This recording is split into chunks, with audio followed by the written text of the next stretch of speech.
Respiratory syncytial virus, or RSV, is a very common illness, especially for babies under the age of 2, that attacks the lining of the airways and lungs.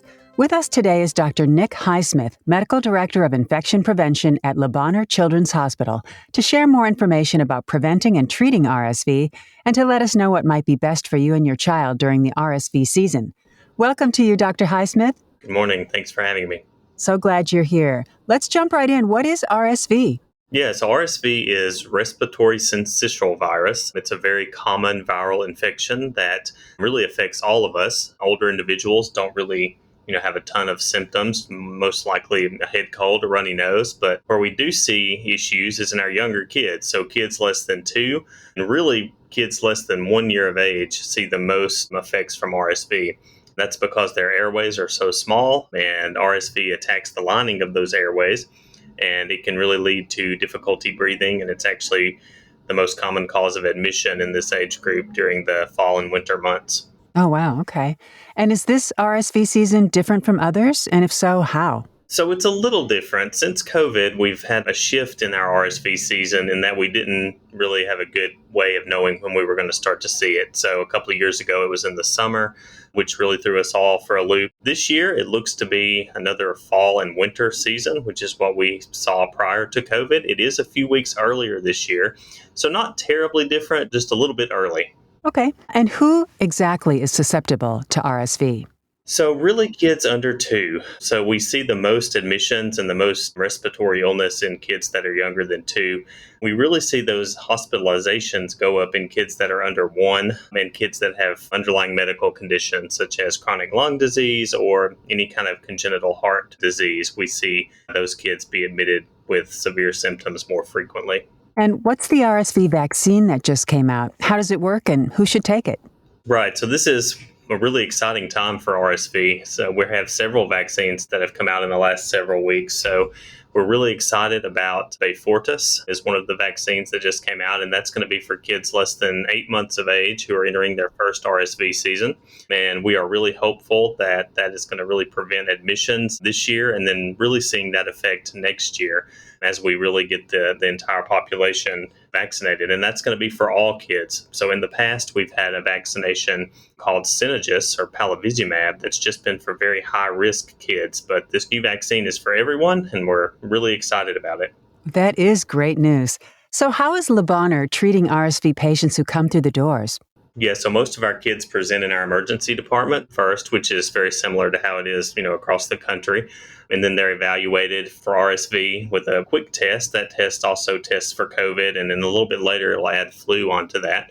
Once we know kids have RSV, then we do a risk assessment sort of based on their age. If they're less than 2 years of age, then the likelihood is that they'll be admitted to our hospital for a few days because we know that RSV is a little bit worse on the 3rd day of illness. So we like to watch those kids that are less than 2 just a little bit longer. So the provider comes in, evaluates breathing, makes sure the oxygen levels are what they should be. And then based on that information, they can get admitted to our hospital. Or if the kid looks fine and it's a little bit later in the illness, some of those kids are discharged home.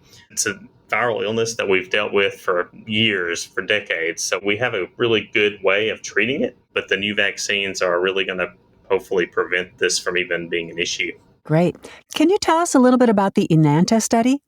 So this is an exciting study that we have enrolling patients here at Le Bonheur, and it's looking at kids who come in and are diagnosed with RSV. So it's essentially a treatment for RSV, whereas the vaccines are a prevention tool for RSV. So hopefully in the coming years, the vaccines will prevent the hospitalizations and the acquisition or the getting of the RSV. And once kids have RSV, we'll look to drugs like we're testing in the Enanta study that will actually help treat RSV in these smaller kids. So we are enrolling here at Le Bonheur and very excited about that study. That's great news. Is there any way RSV can be prevented?